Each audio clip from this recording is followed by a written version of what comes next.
My name's Jordan Hoyt. I was in the Illinois National Guard. I was an 11 Bravo. The platoon that I was attached to was Bravo Company 178 Infantry of the 33rd Brigade Combat Team of the Illinois National Guard. We arrived in Afghanistan in early November of 2008, and my platoon was attached to a provincial reconstruction team as a security force, and that PRT was led by Colonel Moy. We would escort the rest of the PRT to meetings with the local tribal elders, village leaders, to build relationships, support the Afghan government. While these meetings were taking place, my platoon would secure the perimeter for these non-combat personnel.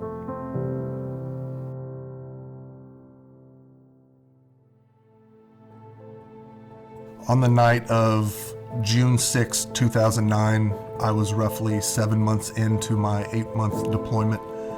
We had a mission to go to Bagram Airfield and pick up a couple essential personnel and transport them where they needed to go. So on the way back from Bagram to our base of operations, I was driving the 7th truck in the convoy of 7, and we came under enemy fire. My truck was struck by an RPG on the driver's side.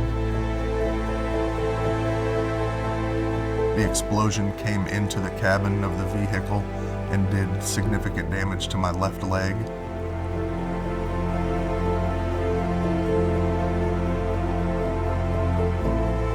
Due to the quick response and decisiveness of my teammates, they were able to suppress enemy fire, pull me from the vehicle, call in a medevac, put me on the chopper, and fly me to Bagram Airfield where I could be attended to.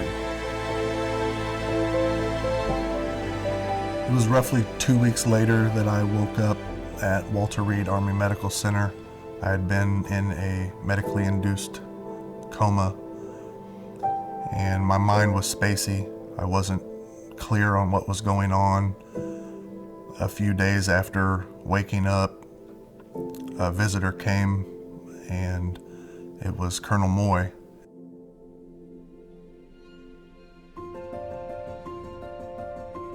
I, at the time, was a private first class E3 in the Army, bottom of the food chain in the military's world, and here's a full-bird colonel. Kind of out of my reach for someone to care. He walked in the door and I saluted him and asked him if I was in heaven. I could not believe he was here. When Colonel Moy saw that I was saluting him, he smiled big and rendered a salute back and told me everything's okay. It means everything that a leader will never leave a man behind. He made a conscious choice to look after me, to care for me, and to be there for me when I needed someone. That has never stopped. He continues to call, text, check in on me, see how I'm doing. It's because he cares, and he's made that choice to. He doesn't have to, he chooses to. Colonel Moy is a leader that I've been proud to follow because he's selfless, he has the utmost integrity, and he's very decisive. He is the type of leader that is going to serve his people first. I know that Colonel Moy will not let the people of Virginia down because he has never let me down.